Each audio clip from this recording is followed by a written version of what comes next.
سلام شما سلام پیتی سلام خوش با یه ویدیو دیگه با من نیستم. تو این ویدیو میخوایم بپردازیم به قسمت آخر سریال هاکای و من نمیخوایم مثل همیشه موسیقی فیلم. Let's go.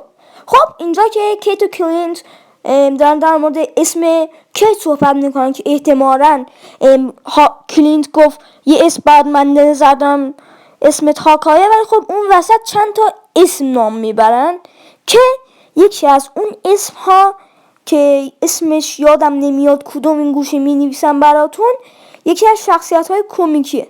این شخصیت کمیکی اصلا معروف نیست، هیچ ربطی به کلینت نداره، یه جور پرنده مانند و قدرتش اینجوری پرنده واری و عجب غریب شخصیتش.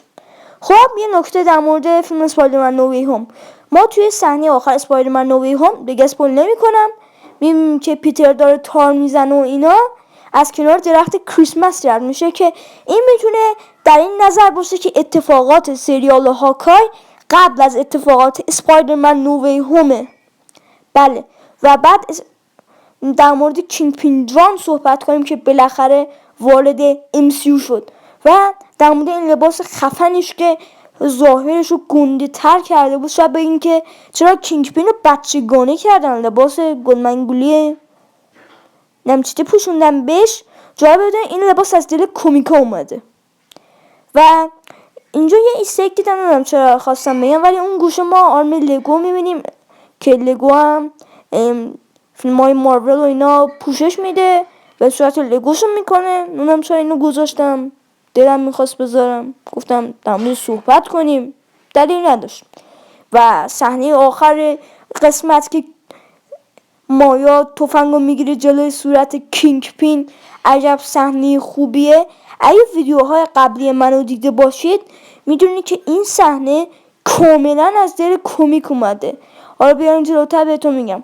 توی کمیکم اکو بعد از اینکه میفهمه پدرش رو کینگ پین کشته، تفنگو میگیره جلوی صورتش، همینجور حرفا میزنه مثل سریال و دقیقا مثل سریال به کینگ پین شلیک میکنه. و چی میشه؟ آخر کمیک کینگ پین رو میبینیم که چشماش زخمی شده و زنده است. بعد توی سریال هم 100% همین اتفاق اومده، چون نمیان کینگ پین رو توی اولین حضورش توی MCU بکشن و 100% به چشماش تیر انداخته و توی سریال اکو برمیگرده که اکو رو بکشه یا انتقام بگیره ازش و همچین کاری بکنه. توی این قسمت بالاخره جک، همون جک پدرخوانده کیت، میاد میگه که مثل اینکه خودم باید دست به کار بشم، شمشیرشو در میاره و شروع به کار کردن میکنه. اگه ویدیو اول ما در مورد هاکای دیده باشید میدونید که ما هم قبلا اینو گفته بودیم که جک توی کمیک ها سوردمن و مربی هاکای به حساب میاد و احتمالا تو پروژه آینده که معلوم نیست چه پروژه‌ایه دیگه لباس کامیکی رو ببینیم، چون الان هاکای بعدی کیتو به اونم میتونه ربط داشته باشه. و یکی از توریام درست درآمد. بله، معلوم شد که زن کلینت یکی از افراد شیلد بوده و مأمور 19 بوده. مأمور 19 همون بابی توی کمیکا همون ماکینگ برده که احتمالاً توی آینده MCU به این نکته اشاره بشه که اون ماکینگ برد و همچین چیزی. و حالا ببینیم بعد این سریال چی بهمون تو MCU اضافه شد. بعد این سریال توی MCU کینگ پین به وارد MCU شد که چه ورودی داشت و یکی از اتفاقات مهم سریال ورود کینگ پین بود. نکته بعدی در مورد چیزایی که این سریال بهمون داد، شخصیت اکو رو کامل بهمون معرفی کرد و بعد این معرفیش یک کاراکتر جدید خود به MCU اضافه کرد که سریال خودش هم قراره ببینیم، سریال اکو که یکی از شخصیت های مهمی که بعدنا توی معرفی نامه ها در موردش صحبت میکنیم و مهمتر از همه کیت بیشاپ رو بهمون معرفی کرد، جایگزین کلینت بارتون و یکی از محتمل ترین افراد برای تشکیل گروه یانگ اونجرز.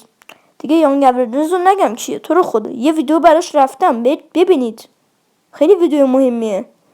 و بعد این سریال هنوز تکلیف یلونا برامون مشخص نشد. درسته که کلینتو نکش، ولی معلوم نیست که الان میره توی جبهه خوب یا جبهه بد که در مورد این ویدیو در مورد این قضیه یه ویدیو خواهم رفت که توی گروه یونگ اونجرز و چیه اینا حرف میزنیم.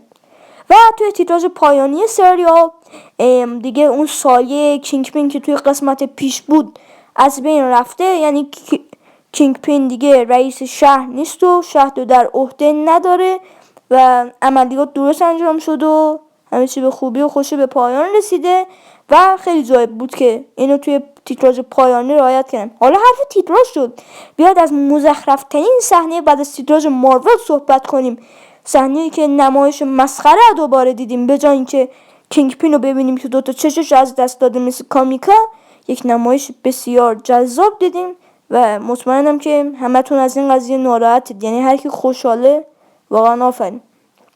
خب سال 2021 تمام شد. بیاید سریال‌های مارول رو از نظر من رتبه بندی کنیم. شماره 1 به نظر من میرسه 100% به سریال لوکی، یکی از بهترین سریال‌های مارول. شماره 2 از نظر من میرسه به واندا ویژن که عالی بود و شماره 3 میرسه به هاکای. من که این ویدیو رو با من تماشا کردین، حتما 3 تا سریال برترتون رو از MCU برام توی کامنت ها بنویسید. سریال چطور بود؟ از 10 بهش چند میدید؟ رتبه بندیتون رو بنویسید برام و یه کامنت رو هم بزنید. دیگه حرفی برای گفتن نمونه. لایک و ساب فراموش نشه. گود بای.